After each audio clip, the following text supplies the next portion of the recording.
Have a nice day student. Welcome to my YouTube channel PK math point. आपका PK math point channel में स्वागत है। तो आज हम लोग पिछले लेक्चर में तो हम लोग उसकी थ्योरी कुछ थ्योरम के बारे में जाना था। आज कुछ उन्हीं से रिलेटेड प्रॉब्लम ले रहे हैं। पहला जो क्वेश्चन है वो इंडिपेंडेंट इवेंट के आधार पे लिया गया है और इसको हम टाइप के आधार पे बांट रहे हैं। पहले इंडिपेंडेंट के आधार पे, जैसे ये इस तरह के क्वेश्चन हैं, फिर इसी तरह के वर्ड प्रॉब्लम रहेंगे आपके। उसके बाद आपका बेस थ्योरम रहेगा और फिर बर्नौली रहेगा। 3 पार्ट में है आपका ये लेक्चर। तो हम इसमें जो भी लेक्चर में बताएंगे वो पार्ट वाइज बताएंगे। आगे कंडीशनल प्रोबेबिलिटी के प्रॉब्लम रहेंगे, है ना, जिसमें इंडिपेंडेंट कंडीशन भी रहेगी, फिर बेस थ्योरम और लास्ट में बर्नौली थ्योरम। ओके, तो एक क्वेश्चन आपके बोर्ड परीक्षा में इस तरह से भी पूछे जाते हैं। तो इसमें हमने सभी टाइप के ले लिए हैं। ये दोनों तो सेम है क्वेश्चन, फिर ये थोड़ा बहुत इधर उधर वैल्यू निकालना है आपको। ये भी सिंपल क्वेश्चन होते हैं, पर तभी सिंपल क्वेश्चन है जब आपको कंडीशन पता है। तो इस तरह के क्वेश्चन भी इम्पॉर्टेंट हैं बोर्ड परीक्षा के हिसाब से। तो इसमें देखिए पहला क्वेश्चन, पहले क्वेश्चन में पी ए की वैल्यू दी है, पी बी की वैल्यू दी है और ए इंटरसेक्शन बी की वैल्यू दी गई है। हमको फाइंड करना है पी ए अपान बी और पी बी अपान ए। तो इसी तरह सभी हैं, सभी क्वेश्चन में इसी तरह है, सभी इंडिपेंडेंट के हैं। तो जैसे हम यहाँ सॉल्यूशन फर्स्ट लेते हैं, सॉल्यूशन फर्स्ट। तो सॉल्यूशन फर्स्ट में given P A equal to 7/13, P B equal to 9/13 and P A intersection B equal to 4/13। ये हमको दिया गया है क्वेश्चन में। फाइंड क्या करना है, पी ए अपान बी और पी बी अपान ए। तो hence P A upon B, इसकी आइडेंटिटी तो कल हम बताए थे पिछले लेक्चर में। इसकी आइडेंटिटी हम क्या होती है, P A intersection B upon P B, ये इसकी आइडेंटिटी है। अब इस आइडेंटिटी में हमें जो भी वैल्यू है उसको रख देना है। तो यहाँ पे पी ए इंटरसेक्शन बी की वैल्यू 4/13, तो ये वैल्यू 4/13 रख दिए। फिर पी बी की वैल्यू कितनी है, 9/13। तो इसमें आ गया 4/9। तो आंसर कितना आया, 4/9, क्योंकि ये तो कैंसिल हो जाएंगे। इसी तरह से दूसरी वैल्यू, ये पहला हो गया। दूसरा इसी में दिया है b अपान ए फाइंड करना है। तो hence b upon A equal to क्या होता है, b upon A, P A intersection b upon P A, है ना। जो वैल्यू पता है वही रहेगी। अब इसको बात अलग है कि आप बी इंटरसेक्शन ए लिखिए या ए इंटरसेक्शन बी, वहां तो कॉमन पॉइंट की बात है यहाँ। तो इसमें 4/13 अपान पी ए की वैल्यू कितनी दी है, 7/13, तो 7/13, तो ये आ जाएगा 4/7। तो ये आपकी रिक्वायर्ड प्रोबेबिलिटी हो गई। तो ध्यान रखिए, हमको क्वेश्चन जो है इस तरह से सॉल्व कर लेना। तो ये आपका पहला क्वेश्चन हो गया। अब इसी में सेकंड नंबर क्वेश्चन क्या है, सेकंड नंबर सेम है, इसको आप सेव कर लीजिएगा, है ना। डेसिमल से कोई मतलब नहीं है, ये तो आप कल क्लास में है। तो सेम टू सेम यही क्वेश्चन है। अब इसमें हम क्वेश्चन सॉल्यूशन थर्ड लेते हैं। तो सॉल्यूशन थर्ड, ये सॉल्यूशन फर्स्ट था आपका, सेकंड बिल्कुल सेम इसी तरह है। थर्ड में क्या दिया है, गिवन पी ए पीए की वैल्यू है 0.08, पीबी की वैल्यू है 0.5 एंड पीबी अपॉन ए की वैल्यू क्या है 0.4। तो हमको इसमें फाइंड क्या करना है, इसमें हमें फाइंड ये तीनों चीजें करना है, A intersection P intersection B, फिर पी ए अपॉन बी, फिर P A union B find करना है, और ये वैल्यू हमको दी गई है। तो इसमें देखिए हम कैसे फाइंड करेंगे, तो इसकी वैल्यू पता है इसकी और इसकी, तो आगे हमको ये वाली आइडेंटिटी बी अपॉन ए की तो आइडेंटिटी पता है, तो इंटरसेक्शन पूछ रहा है तो इंटरसेक्शन का कंडीशन तो इसी के फॉर्मूले में आएगी। तो यहाँ हम लिख सकते हैं हेंस पी बी अपॉन ए, है ना। क्यों हम इसको ले रहे हैं, क्योंकि इसकी जो वैल्यू होती है क्या होगी A intersection B upon P A, तो इसकी मदद से हम ये पहला क्वेश्चन सॉल्व कर सकते हैं। तो इसकी आइडेंटिटी जब हम लगाएंगे तो P A intersection B upon P A लिख सकते हैं, है ना, इसकी वैल्यू ये होगी।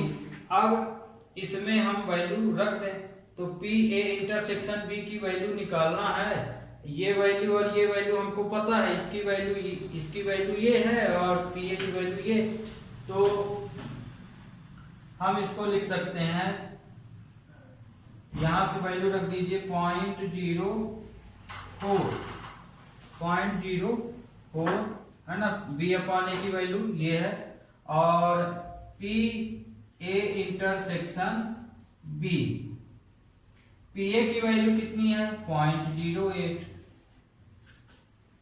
तो पी ए इंटरसेक्शन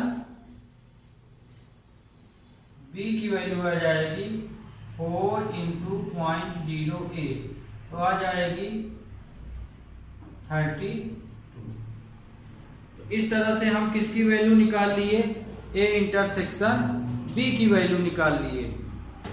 ओके, यहाँ नहीं दिख रहा है, इसको हम ऊपर लिखे दे रहे हैं, है ना, वीडियो नहीं आ रहा है, तो ये वाली वैल्यू हम फिर से लिखे दे रहे हैं।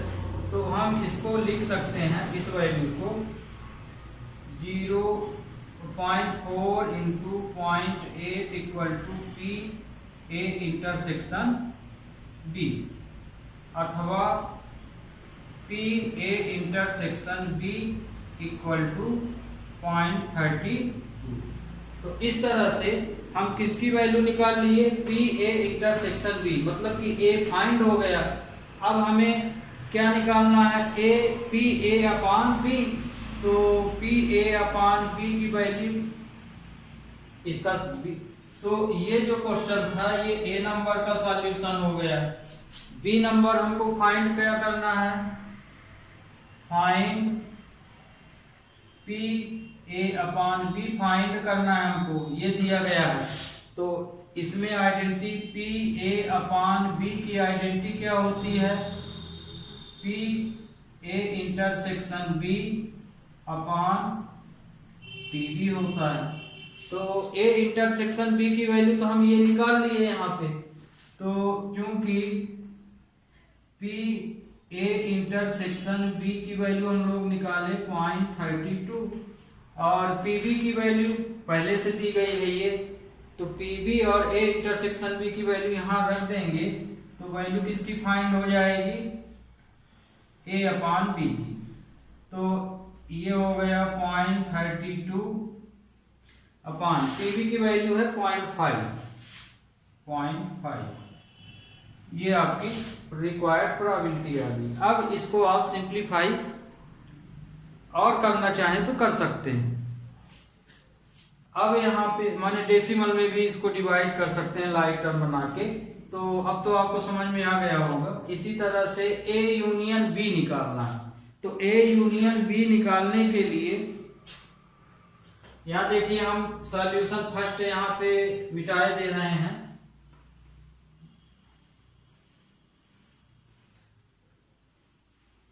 ये। अब जैसे हमको इसका सी नंबर फाइंड करना है, ए और बी तो हम लोग फाइंड कर लिए, सॉल्यूशन इसका सी फाइंड करना है। Find P A union B, ये सॉल्यूशन थर्ड ही है, थर्ड का सी नंबर। तो पी ए यूनियन बी की आइडेंटिटी क्या होती है, P A union B equal to होता है P A plus P B minus P A intersection B. इसमें हम वैल्यू रख दें तो पी ए की वैल्यू क्या है, पी ए की वैल्यू ये दी गई है 0.08, पी बी की वैल्यू 0.05, ए इंटरसेक्शन भी हम लोग ये फाइंड किए हैं 0.32। तो ये प्लस हो गया तो ये आया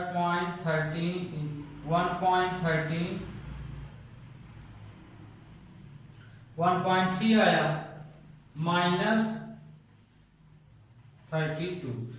ध्यान रखिए स्टूडेंट, प्रोबेबिलिटी कभी भी निगेटिव नहीं हो सकती है ना, संभव नहीं है। आपको ऑलरेडी इसकी कंडीशन जानते हैं कि प्रोबेबिलिटी 0 से 1 के बीच ही लाइज होगी, इसलिए प्रोबेबिलिटी जो है कभी भी निगेटिव नहीं हो सकती है। तो अब इसमें से इसको माइनस कर लीजिए, 1.3 में 0.32 को माइनस करेंगे तो ये आएगा 8, फिर 8 ये आएगा। तो यहाँ पे जो 8 आया, फिर 9, तो ये कितना आ गया 0.98। ओके, तो इस तरह से ये आपका क्वेश्चन नंबर थर्ड हो गया। मतलब ये कि इस तरह के क्वेश्चन बहुत ही इंपॉर्टेंट हैं, आपको इसकी कंडीशन जरूर पता हो। और कल हमने कहा था कि जो भी हमने 3 फार्मूले वहाँ लिखे थे उसी के अंतर्गत चाहे किसी भी तरह क्वेश्चन हो तो इस तरह के क्वेश्चन की वैल्यू निकाली जा सकती है। Okay student, be take next question में क्या दिया गया है, नेक्स्ट क्वेश्चन दिया है 4 नंबर में, P A union B if 2 PA equal to PB equal to 5/13 and PA upon B equal to 2/5 ये दिया गया है। तो इसको सॉल्व करने के लिए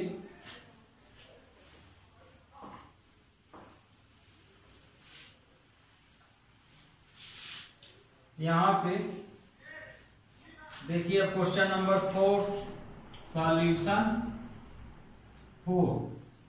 4 सॉल्यूशन में गिवन क्या दिया है हमको, गिवन में है 2PA PB equal to 5/13 and PA/B की जो वैल्यू दी है 2/5 ये दिया गया है हमको। फाइंड क्या करना है, A यूनियन B। तो इस वैल्यू को हम क्या लिख सकते हैं, 2PA equal to 5/13 and PB equal to 5/13। ये केस जो दिया गया इसको हम ऐसे लिख सकते हैं, इसलिए PA की वैल्यू क्या हो जाएगी, PA की वैल्यू हो जाएगी 5/26, बाकी PB की वैल्यू तो है ही है, ये 2 यहाँ गया।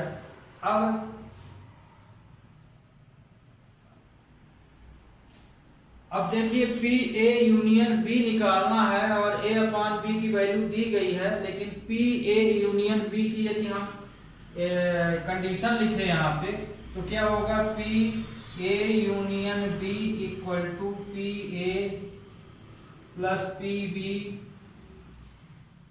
Minus PA intersection B। तो इसमें देखिए यूनियन निकालना है पर अभी हमें इंटरसेक्शन नहीं पता है, A की वैल्यू पता है, B की, इंटरसेक्शन नहीं पता। तो सबसे पहला काम हमें इंटरसेक्शन फाइंड करना पड़ेगा। तो इंटरसेक्शन हम इसकी मदद से फाइंड कर सकते हैं। हेंस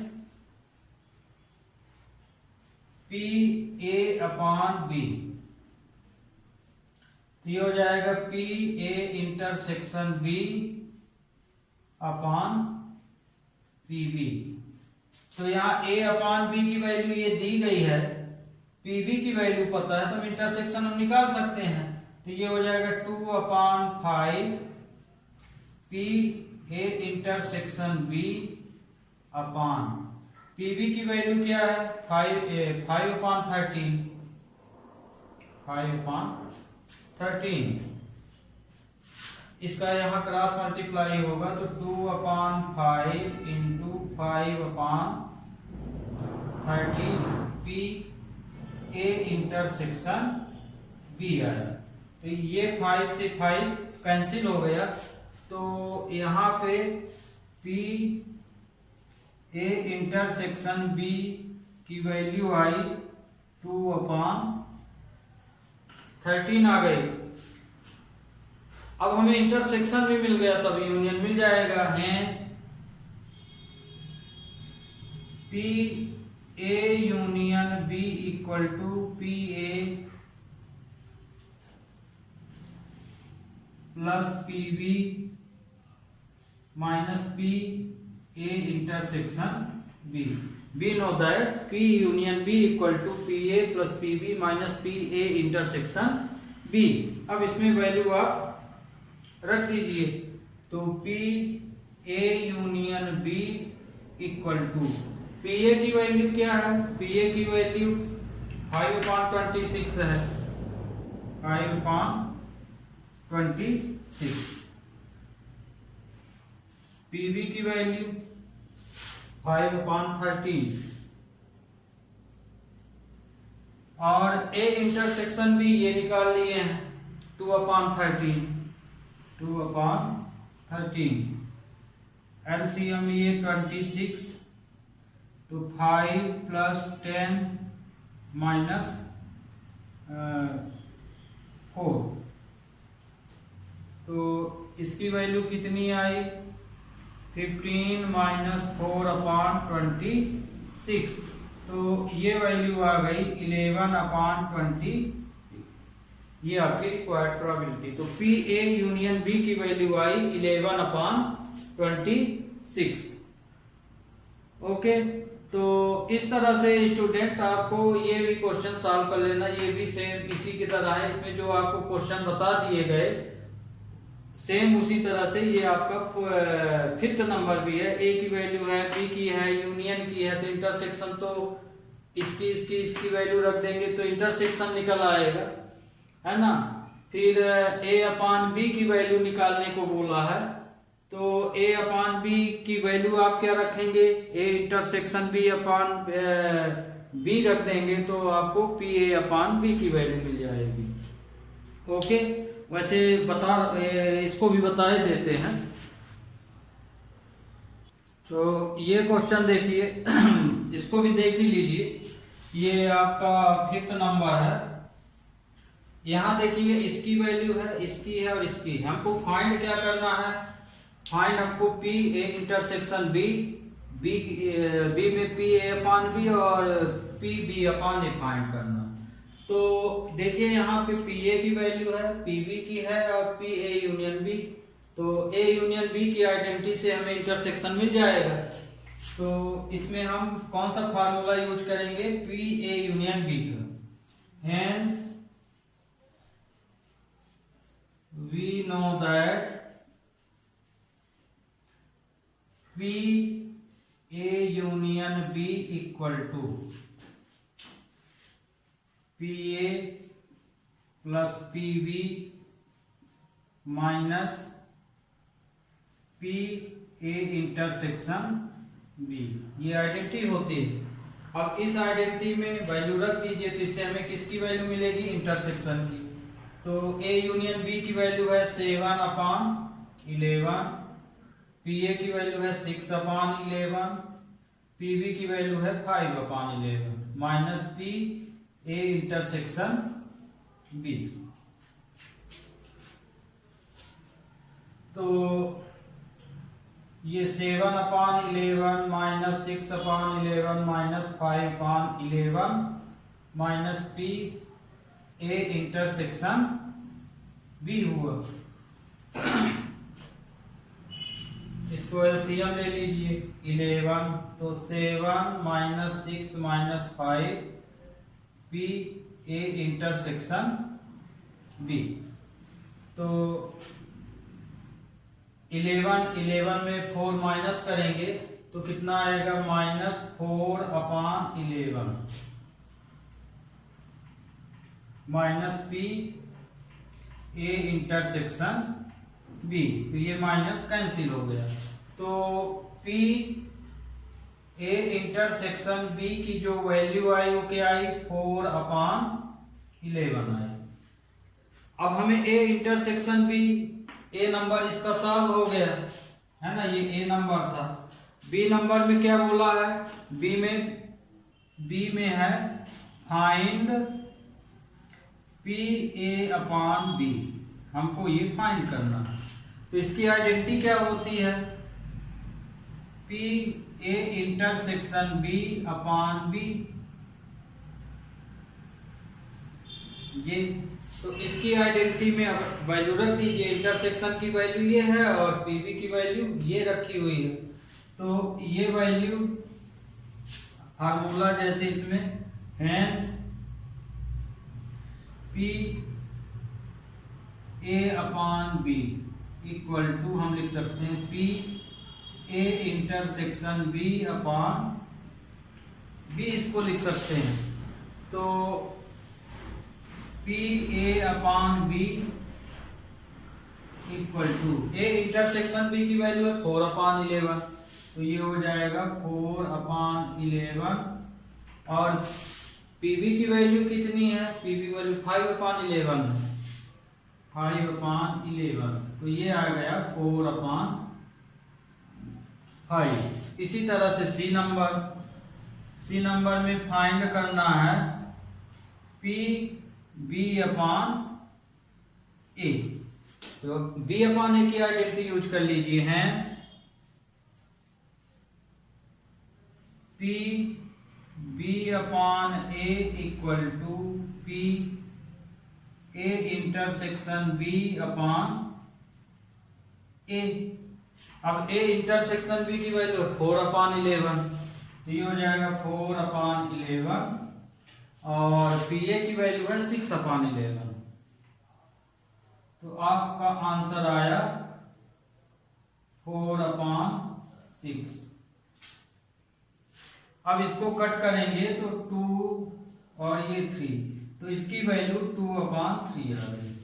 तो इस तरह से आपका ये सॉल्यूशन नंबर 5th कंप्लीट हुआ। 5th में भी अब आपको अब अच्छे से समझ में आ गया होगा। तो स्टूडेंट यहाँ थोड़ा नहीं दिख रहा, ये देखिए हम कैमरा इसको ये किए, यहाँ ये आया। तो अब ये क्वेश्चन आपको समझ में आ गया होगा। अब वर्ड प्रॉब्लम लेते हैं कुछ। इसमें देखिए, ए फैमिली है 2 चिल्ड्रन, एक परिवार में 2 बच्चे हैं। What is the probability that both the children are boys given that at least one of them is a boy? तो वे दोनों बच्चे बॉय हैं, उसकी प्रोबेबिलिटी हमको बताना है। कंडीशन दे दिया है कि कम से कम 2 बच्चों में एक लड़का जरूर होना चाहिए। तो मतलब कि केस दे दिया है, मतलब यहाँ पे कि बच्चे 2 जरूर हैं पर उसमें से एक लड़का तो हर हालत में, लीस्ट 1 लड़का होना ही चाहिए। तो और प्रोबेबिलिटी किसकी फाइंड करना है, दोनों बच्चे बॉय ही हों, इसकी प्रोबेबिलिटी हमको फाइंड करना है। तो ये एक प्रकार से नॉलेज में दे रहा है और इसको बोथ आर चिल्ड्रन की प्रोबेबिलिटी, बोथ आर चिल्ड्रन और बॉयज की प्रोबेबिलिटी पूछ रहा है। तो इसको जैसे हम सॉल्व करेंगे तो सिंपल स्पेस बना लेंगे यहाँ पे, given a family has 2 children. अब 2 चिल्ड्रन जो हैं तो किस प्रकार से हो सकते हैं? सैंपल स्पेस इसका क्या बनेगा? इसका सैंपल स्पेस ये हो सकता है कि दोनों ही बॉय हों, दोनों ही बच्चे क्या हों? बॉय हो सकते हैं। या हो सकता है कि एक बॉय हो और एक गर्ल हो, या पहला गर्ल हो फिर दूसरा बॉय हो, या कि दोनों ही बच्चे गर्ल्स हो, है ना। संभावना तो इतनी बन सकती है। तो यहाँ पे एन एस यानी टोटल सैंपल स्पेस तो 4 है, ये पहली। अब यहाँ पे इवेंट क्या दिया गया है? बॉय टू बॉय दिया गया है कि least 1 children has a boy, और प्रोबेबिलिटी निकालना है बोथ आर बॉय। तो हम यहाँ मान लिए इवेंट ई को हम मान लिए event both children are boy, children are boys, दोनों ही बच्चे जो हैं बॉय हैं, उसको हमने ई मान लिया। और यहाँ पे F least 1 child is a boy, एक दूसरी घटना ये मान लिए। तो इतना तो पता है। तो अब यहाँ पे कम से कम दोनों में एक लड़का जरूर होना चाहिए। तो इसके लिए जो बनेगा यहाँ कंडीशन, तो क्या बनेगी? बी माने दोनों बॉय हो सकते हैं, तो दोनों ही बच्चे बॉय हैं, तो इसकी तो ये तो केस ये बन गया बी माने बस ये दोनों बॉय हैं, तो इसका इवेंट तो क्या हो गया? 1 हो गया। और लीस्ट 1 चाइल्ड ए बॉय के लिए क्या हो जाएगा? कम से कम एक बॉय तो रहना चाहिए, ज्यादा हो जाए तो चलेगा लेकिन एक से कम नहीं होना चाहिए। तो इसमें जो केस लेंगे तो लीस्ट 1 का लेंगे। तो यहाँ हो सकता है बी, ये बी जी और जी बी, तो ये। अब इनकी हम प्रोबेबिलिटी निकाल लेते हैं। जैसे इसकी हम प्रोबेबिलिटी हमको पता है, तो यहाँ पे पी एफ क्या हो जाएगा?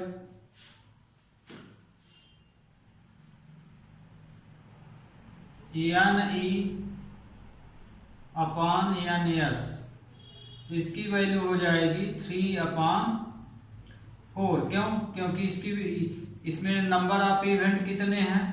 3 हैं। यहाँ लिख सकते हैं एन एफ इक्वल टू यहाँ पे हैं 3, और यहाँ एन ई की वैल्यू है 1। तो पी एफ की वैल्यू तो हम निकाल ली। अब इंटरसेक्शन निकाल लें। And P E intersection F, दोनों में कॉमन क्या? तो इसमें और इसमें क्या कॉमन है? ई और सैंपल एफ में, इन दोनों में कॉमन है बी बी। तो इसकी तो प्रोबेबिलिटी बताना है, तो इसका सैंपल स्पेस की बहुत जरूरत नहीं थी क्योंकि यही हमें यहाँ पे निकाल लिए है। तो ये आया 1। अब हमको यहाँ पे क्या निकालना है? Both children are boys. तो बोथ चिल्ड्रन आर बॉयज, तो आगे तो हम इसकी प्रोबेबिलिटी निकाल लें। तो ये तो 1 आया है, तो अभी ये प्रोबेबिलिटी नहीं, ये नंबर ऑफ इवेंट माना जाएगा। तो इसकी यदि हम प्रोबेबिलिटी निकालते हैं तो P E A intersection F N E intersection F upon N S formula लगेगा, तो ये 1/4 आ जाएगा। हमें इसकी प्रोबेबिलिटी निकालना है। तो इसकी प्रोबेबिलिटी ये इंटरसेक्शन में है, ये फाइंड करने के लिए दिया है तो चूंकि हम लोग कंडीशनल प्रोबेबिलिटी सॉल्व कर रहे हैं, तो अब हमको यदि f पता है तो e इंटरसेक्शन f पता है, तो इसकी मदद से हम ये निकाल सकते हैं। तो यहाँ पे हम दोनों वैल्यू पता लगा लिए, इसलिए p मतलब कि दोनों ही बच्चे बॉय हैं, इसकी प्रोबेबिलिटी निकालना है। तो हम यहाँ लिख सकते हैं E/F, क्योंकि f पता है, e निकालना है। तो P E intersection F/PF equal to, इसकी वैल्यू 1/4 और ये है 3/4, तो 1/4 इंटू 4/3, तो इसकी वैल्यू आई 1/3। तो दोनों बच्चे बॉय ही हों, इसकी प्रोबेबिलिटी है 1/3। तो इससे हमें क्या पता चला कि दोनों इवेंट, देखिए इसमें हम ये वाली कंडीशन कैसे लगाए, कंडीशनल प्रोबेबिलिटी में, इसमें देखिए दोनों ही केस में बॉय का ही जिक्र है, लीस्ट वन बॉय होना चाहिए और प्रोबेबिलिटी पूछ रहा है। जैसे इसका मतलब क्या होता है, इन नीचे जो दिया रहता है इसका मतलब कि ये हमको पता है और इसकी मदद से हम ऊपर वाला निकाल सकते हैं। तो यदि हमें डिनोमिनेटर इसका पता है तो इंटरसेक्शन इसमें जानकारी होना चाहिए। इंटरसेक्शन का मतलब यहाँ पे क्या हुआ कि दोनों में जो चीज कॉमन है वही इंटरसेक्शन है। तो फॉर एग्जांपल मान लीजिए यदि 2 और 3 का एलसीएम 6 है, तो ये तो आपका इंटरसेक्शन हो गया। अब यदि ये मान लीजिए ये आपका इंटरसेक्शन है, मान लीजिए ये ए है, ये बी है, तो यदि हम इसकी वैल्यू बता दें आपको और पूछे कि ए की वैल्यू इसमें से क्या है, तो अब क्या करेंगे, इसका इसमें डिवाइड कर देंगे। तो इसका इसमें डिवाइड करेंगे तो क्या आएगा 2। सेम इसी तरह ये भी है, लीस्ट वन चाइल्ड के लिए हमने यहाँ प्रोबेबिलिटी निकाल ली और इसकी मदद और इंटरसेक्शन निकाल लिया और फिर इसकी मदद से बोथ चाइल्ड आर बॉय निकाल लिए, मतलब कि इंटरसेक्शन में लीस्ट वन चाइल्ड का डिवाइड कर दिए। तो जो प्रोबेबिलिटी आई वो किसकी आई, both children are boy. Okay, we take next question. अब नेक्स्ट क्वेश्चन में क्या है, नेक्स्ट क्वेश्चन देखिए, ये भी सेम अभी जो आपको क्वेश्चन बताए जा रहे हैं बिल्कुल सेम वही हैं। कहीं बॉय गर्ल लिखा है, कहीं कार्ड में नंबर डाला है, कहीं बैगों में गेंदे हैं, पर कंडीशन उसी तरह से है। दो कंडीशन एक दूसरे पर ज्वाइंट हो रही हैं। जैसे इसमें देखिए 10 कार्ड नंबर 1 to 10, 10 कार्ड हैं जिसमें नंबरिंग की गई है उन कार्डों के ऊपर, और वो नंबरिंग क्या की गई है 1 से लेकर 10 तक उसमें नंबर डाल दिए गए हैं। तो in the box mixed up thoroughly and then one card is drawn randomly। अब उनको मिक्स कर दिया गया और जैसे 10 कार्ड लिए गए उसमें 1 से लेके 10 तक नंबर डाल दिए गए और उसे बॉक्स के अंदर मिक्स करके डाल दिया गया। अब उसमें से if is known that the number on the draw card is more than 3, अब कार्ड इज ड्रा रेंडम, उसमें से एक कार्ड निकाला गया।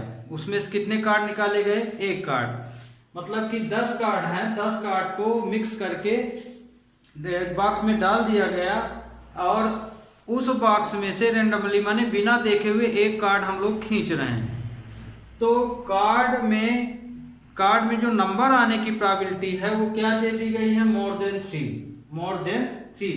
If it is know that number on the draw card is more than 3, जब number जो card खींचा गया वो कार्ड जब देखा गया तो पाया गया कि उसमें जो नंबर है वो 3 से ज्यादा है। What is the probability that is an even number. तो कार्ड तो हमने निकाला, कार्ड किस तरह का निकला, कार्ड में जो नंबर है वो 3 से ज्यादा है। अब 3 से ज्यादा नंबर क्या हो सकते हैं, जैसे मान लीजिए 10 कार्ड थे, 1 2 3 4 5 6 7 8 9 10, अब इसमें नंबरिंग डाल दी गई, ये नंबरिंग हो गई। अब इसमें से जो कार्ड खींचा गया वो मोर देन 3 खींचा गया, तो मोर देन 3, तो मोर देन 3 का मतलब कि इसको छोड़ के इनमें से कोई भी एक कार्ड हो सकता है, तो इनमें से कोई भी एक कार्ड हो सकता है, पर कंडीशन दे दिया कि वो कार्ड इवन नंबर होना चाहिए। तो इवन नंबर, तो कहने का मतलब कि जो प्रोबेबिलिटी पूछी जा रही है, तो मोर देन 3 में यदि कोई भी कार्ड निकलता है तो बताइए कि मोर देन 3 से जो के अलावा मोर देन 3 से जो कार्ड निकला वो इवन नंबर निकला, मतलब कि वो या तो 4 हो सकता है, या 6 हो सकता है, या 8 हो सकता है। तो इवन नंबर की बताना है मोर देन 3, तो मोर देन 3 में इवन नंबर क्या निकल सकता है, 4, 6 या 8 या 10 निकल सकता है, क्योंकि तो कोई बात है नहीं, वो लेस देन में है।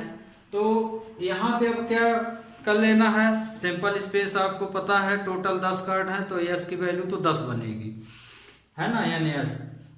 लेकिन अब इसमें क्या है, मोर देन 3, तो मोर देन 3 इवेंट क्या बनेगा, 4, 5, 6, 7, 8, 9, 10। तो इसको हम मान लिए कि ये हमारी जो घटना है ये बी है, और इवन नंबर की घटना, तो इवन नंबर मोर देन 3 के लिए बोला गया है, तो 4, 6, 8 और 10 ही होंगे। ये दो कंडीशन है, तो मान लीजिए हम इसको ए मान लिए। अब हम इंटरसेक्शन की जरूरत पड़ेगी, ये देखिए ये बी हो गया आपका, ये वाला ए हो गया।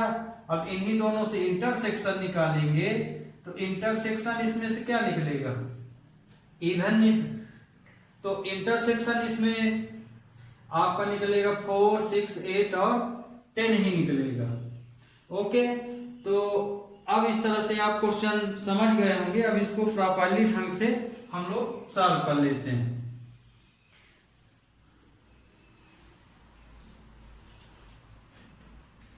तो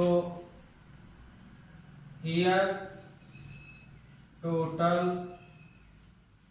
नंबर ऑफ कार्ड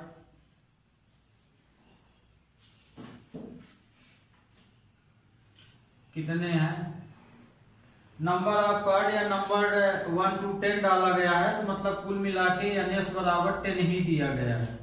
तो हम नंबर ऑफ कार्ड लिख दिए, क्योंकि नंबर ऑफ कार्ड 10 है तो उसके ऊपर कम से 10 नंबर ही हैं, तो हम यहाँ पे नंबर ऑफ कार्ड्स डाल दिए, या नंबरेड 1 to 10 लिख के आप एनएस बराबर इतना मान सकते हैं।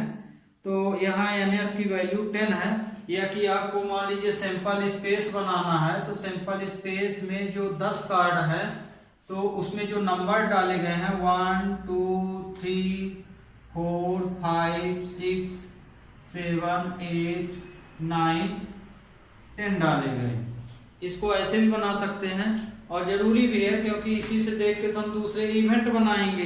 तो अब यहाँ पे हम मान लेते हैं कि एक घटना हमारी जो है इवन नंबर की घटना है, जो पत्ते खींचे गए वो मोर देन 3 खींचे गए हैं, तो more than 3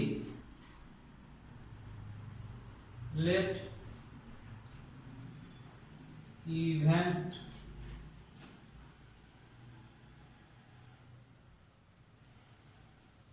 more than 3, more than 3 event हम यहाँ पे ए मान लिए, तो यहाँ पे मोर देन 3 इवेंट बनेगा 4, 5, 6, 7, 8, 9, 10। फिर दूसरे केस में बोला है कि जो भी नंबर निकले वो इवन नंबर ही निकले, तो आगे तो हम इवन नंबर इसमें हैं कितने, इवन नंबर हैं कितने ये देख लेंगे। तो हम मोर देन 3 ले लिए। अब दूसरा हम मान लिए event of even number, even number इसमें कितने हैं इसको हम मान लो बी मान लिए। तो इवन नंबर पूरे उसमें सैंपल स्पेस में 2, 4, 6, 8 और 10। ये इवन नंबर हो गए 2, 4, 6, 8 और 10। ये मोर देन 3 वाले हो गए, ये इवन नंबर हो गए।